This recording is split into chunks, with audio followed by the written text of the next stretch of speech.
Welcome to the class Learn Geography. So here we are going to learn about weather and climate, and the basic difference between the weather and climate you must know. Weather is nothing but a short term duration, so it may change from hour to hour every day, and even it takes few months also. Coming to the climate, it's a long term period, almost it stay up to 35 to 40 years. The same parameters will be applicable for a long duration. Then we can call it as climate. If the same parameters applicable for short term, like every day or every month, like that, then we can call it as weather. Coming to the elaboration, what parameters will affect this weather and climate means. So the elements of weather are individual atmospheric variables that work together to create different weather conditions and establish climate patterns. The primary elements include the temperature, air pressure, wind, humidity, precipitation, visibility, clouds, and sunlight exposure. The thing is, the parameters that are in weather and climate are same. The elements of weather and climate are same, but how it will impact will create the climatic patterns in the long term duration. So what are those primary elements that includes in this weather and climate, and what decides the climatic patterns means it's about the temperature, it's about air pressure, it's about wind, it's about precipitation, it's about visibility, clouds, and sunlight exposure.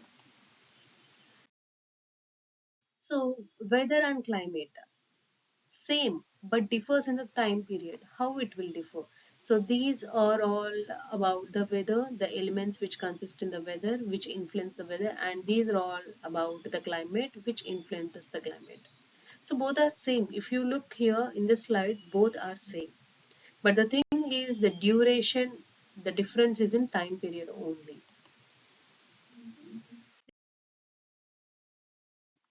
This is generally a weather template where you can see all types of weather forecast like humidity, pressure, wind, and sunrise, sunset, rainfall. So on an average, you can take for a month or for a week like that. You can take all those things, and you can predict the forecast by having this template. This usually can see in the newspapers, mobile phones, or in the laptops like that. And this is generally about the average climatic patterns and average temperature that you can see in different climatic areas. And it's about the Köppen's climate classification. So it's just an internet picture I have downloaded to show the climatic patterns based on this uh, like which is tropical, which is arid zone, which is a dry zone, which is having summer, which is having winter. So you can see the climatic patterns of entire world in a single picture. Here, the change in weather is not a continuous phenomenon, but the climate of a place remains more or less than same year after the year. Weather and climate influence our daily life and economic activities. The thing is, it's weather is a continuous phenomenon, and at the same time, these weather and climatic patterns will influence our daily life and economic activities. So, if we take, let's see the elements one by one. First is humidity. Humidity is nothing but the amount of water vapor that is present in the atmosphere at any specific time. So, the amount of water vapor that is present in the atmosphere at any specific time, then we can call it as humidity. Then, what is wind? Large scale movement of air from high pressure to low pressure areas in the atmosphere, then we can call it as wind. What is air pressure? Air pressure is a result of the pressure created by the weight of the air in the Earth's atmosphere. So, the result of the pressure created by the weight of the air in the Earth's atmosphere can be considered as air pressure. So, till now we have seen about the humidity, wind, and air pressure. Now it's about the temperature. Measurement of the amount of kinetic energy present in the air, which manifests itself physically through the experience of heat or cold. So generally we all know temperature can be either heat, that means either it can be hot or it can be cool. So the kinetic energy that is present physically through this experience of heat or cold, and when we measure it is nothing but temperature. Precipitation. Precipitation is water in its different states.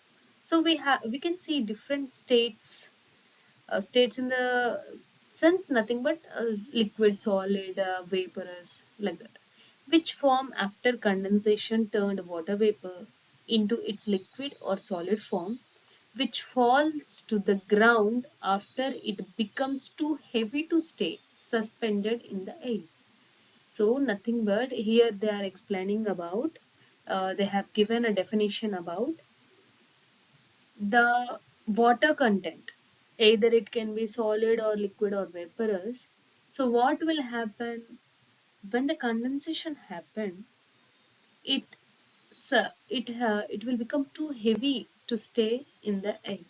So what will happen slowly? It will become heavy, dense, and suspended from the air in the form of rain, snow, hail, or droplet. So it can be different forms. That is precipitation. Visibility. Measurement of the degree through which an object can be observed over certain distance. You all know whatever we can see and the distance, certain distance will be observed, right? So that is nothing but a measurement of the degree which an object can be observed clearly in a certain distance. That is visibility. Clouds. You all know what is meant by clouds. So, which formed after water vapor reached condensation level and could no longer remain in gaseous form. And sunshine is a solar radiation which is exposed to the Earth's surface.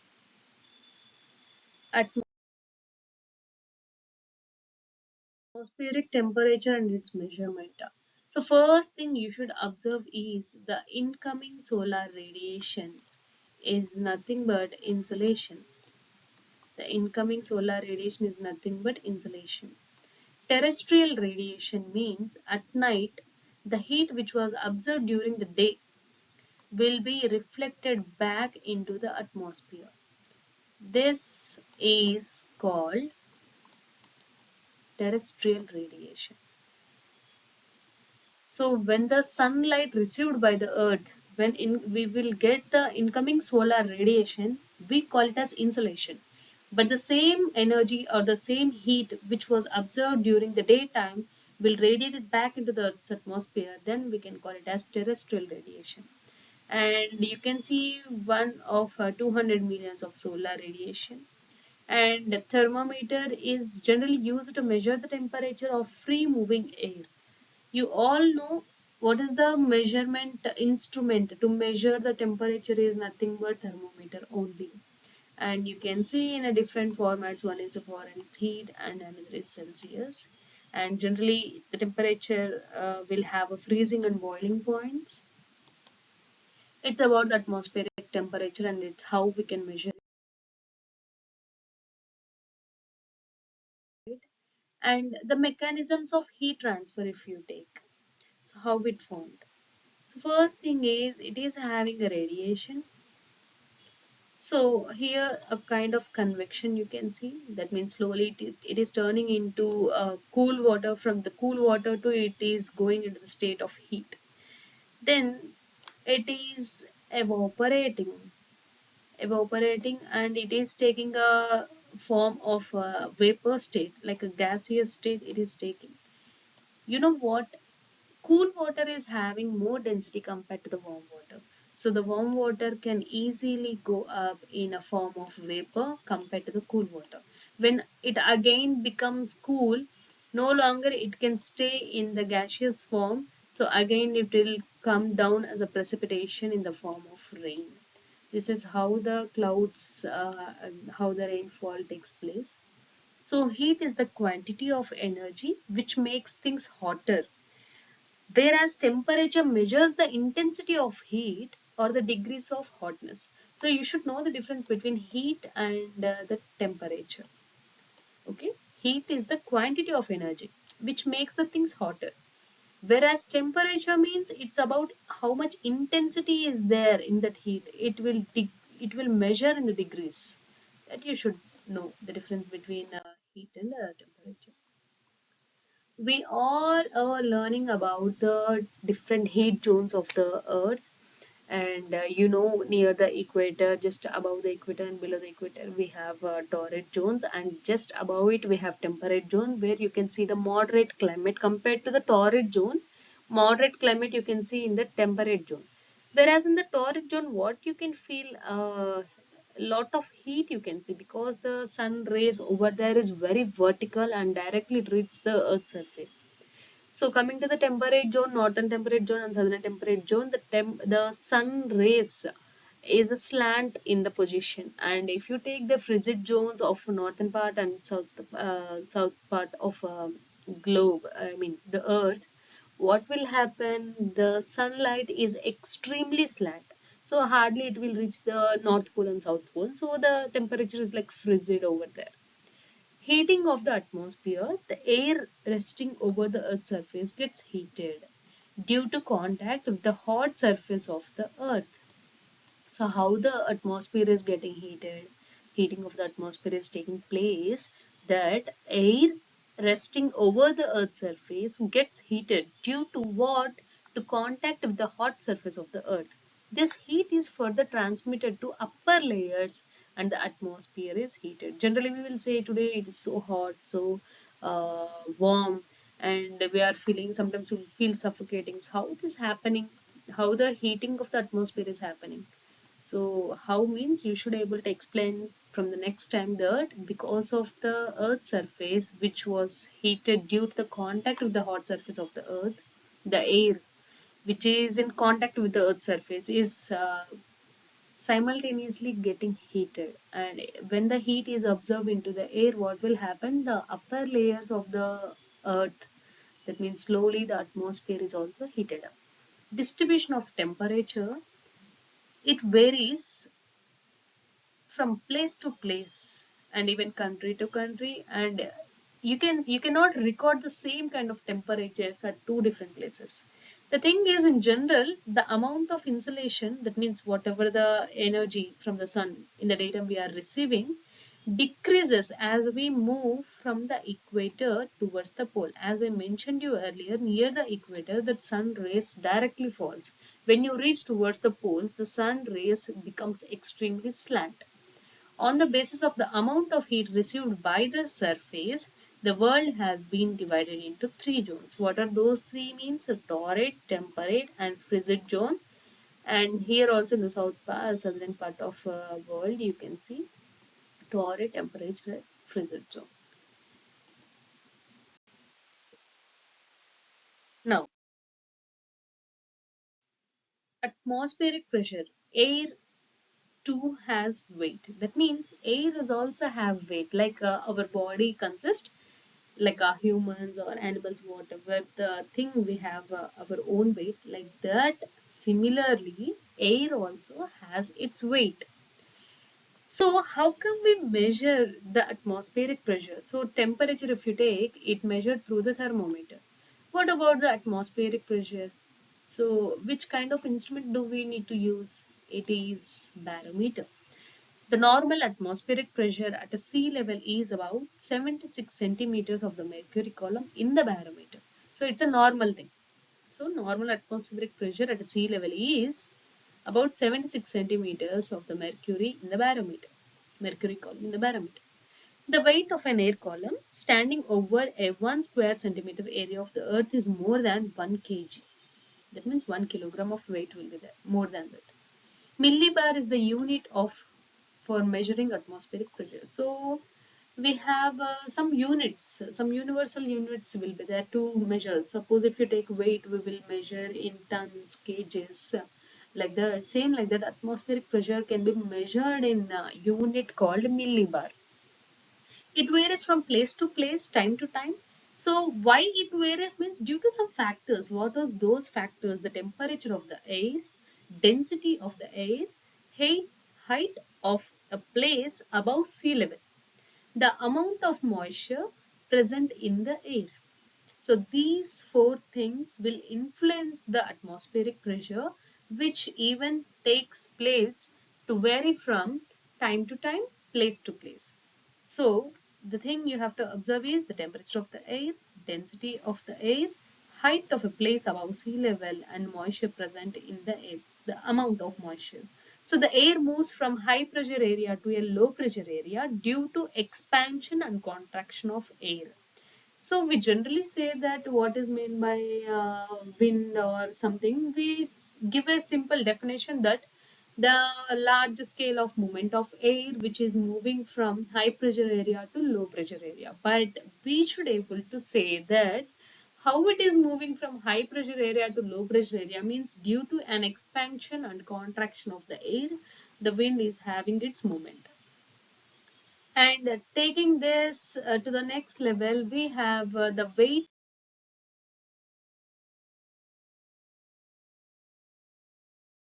of the atmospheric pressure on our body in several terms, but we are rarely aware of it. So we don't feel it, we are rarely aware of it.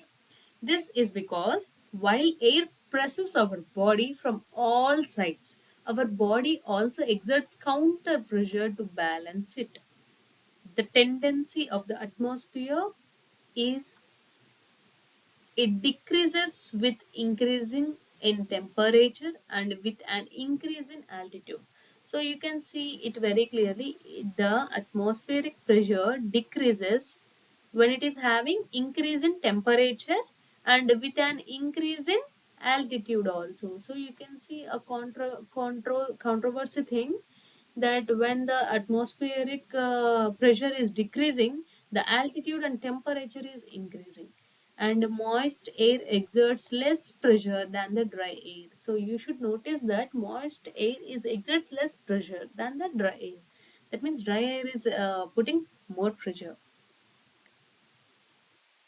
The Earth's rotation modifies its distribution. So atmospheric pressure, the Earth's rotation, it is modifying its distribution. So you can see how the cool surface, how the warm surface having a cycle of rotation of this air movement and how the atmospheric pressure was created and how the low pressure area is there and high pressure area is there. High pressure winds are there. So you can see this in the picture. Coming to the distribution of atmospheric pressure, the atmospheric pressure is highest at sea level, but on the mountains, atmospheric pressure is very less. There is an aneroid barometer, so where you can measure this atmospheric pressure. So, can you see this picture? So, at the bottom of the land, like if you take a mountainous region, at the foot of the mountain you can see high pressure, whereas at the person who is standing on the top of the mountain he can feel low pressure. So look at those atoms pressing down on the guy at the bottom of the mountain. Look at the how few atoms are pressing down on the guy at the top of the mountain. So the thing is, when the land is having the heat which is received by the earth from morning to till the sunset, it absorbs the heat into its upper layers. So mutually, what will happen?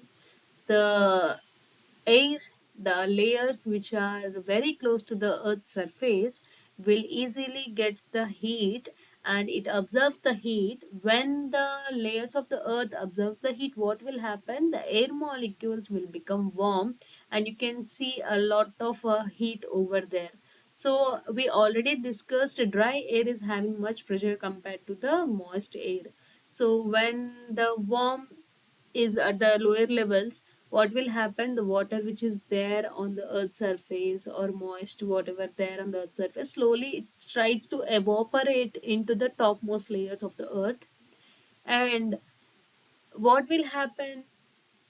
The topmost layers, the upper layers of the earth, when it is becoming heated, when it's get that heat through the insulation, the air molecules try to expand. When it expands, when it reaching to the topmost layers, it hardly close to each other. So there you can trap less heat compared to the closer layers of the earth. You can see a less heat. You can feel less heat compared to the land, which is the air which is closer to the land area. You can see lot of temperature variation, and you can feel that is the reason when you go to hill station, there you feel very much better compared to the foothills of any mountain or normal plateau or plain regions compared to the mountainous regions. This is a general pressure belts, how the wind moves, and these are called tropical easterlies, these are called prevailing westerlies and polar easterlies, and here also polar easterlies. The atmospheric pressure on the surface of the earth is not the same due to unequal heating of the atmosphere. Normally, the atmospheric pressure should increase from equator towards the poles, but it is not so. Some places, it is modified by the Earth's rotation. There are seven major pressure belts on the Earth, and these are not continuous. So, from the first onwards, we are keep on discussing that it is clearly stated that the atmospheric pressure or the temperature or any kind of element which influencing on the climate is not distributed evenly throughout the earth. It is varying from place to place and even time to time. And winds, coming to the winds, the movement from high pressure region to low pressure region, it's a horizontal movement. Wind basically named based on the direction from where it blows. Suppose the wind blows from western side, we can call it as a westerlies or west winds. Due to Earth's rotation, wind is deflected. Right side in the northern hemisphere and left side it in the southern hemisphere.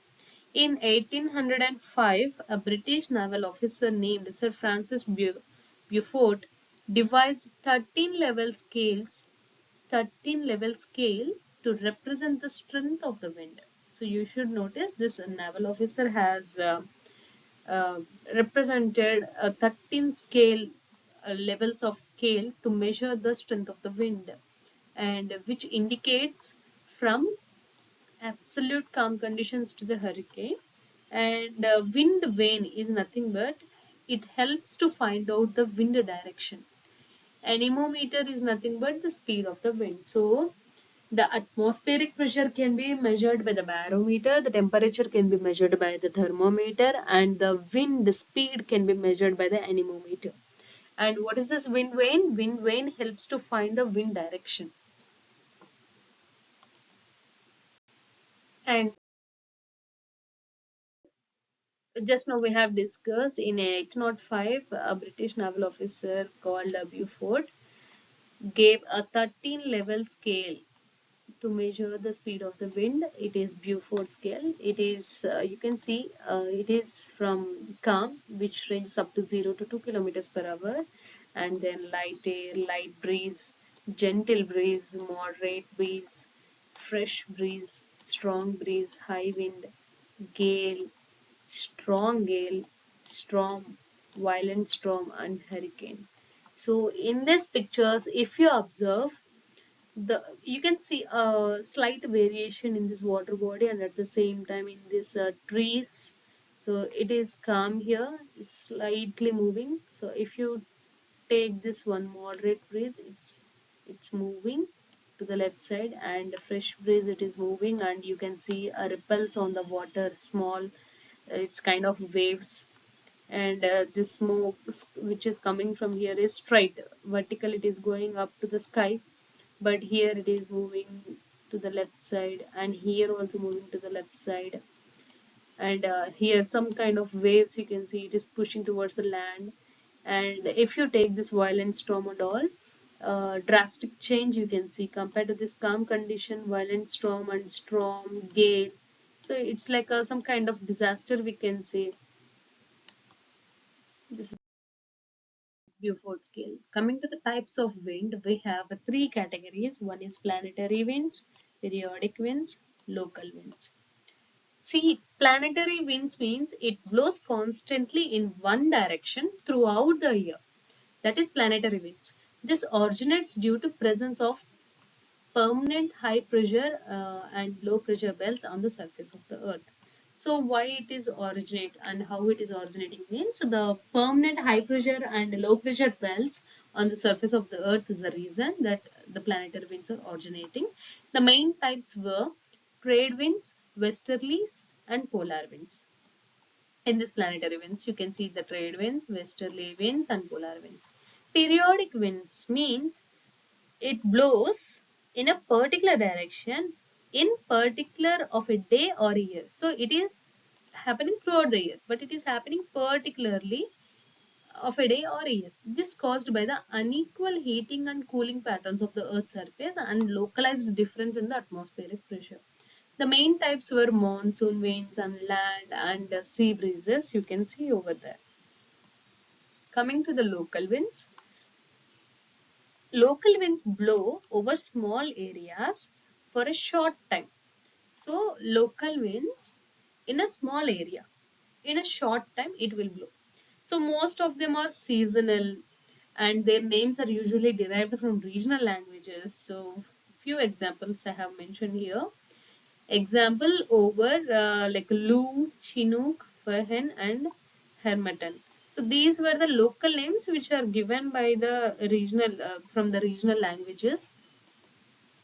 And the thing is, breeze. First, we should notice what is breeze. It's a gentle wind. Sometimes we will say that today it's so cool. The breeze is very calm and we feel like it's a smooth breeze we are feeling. So, breeze means it's a gentle wind, but in this breeze we have two categories, which is happening from the land and which is happening from the sea. So, land breeze and sea breeze. If you take land breeze, land cools down faster and high pressure created at night. So you all know when the land is having high pressure, the movement of the wind should be towards the low pressure.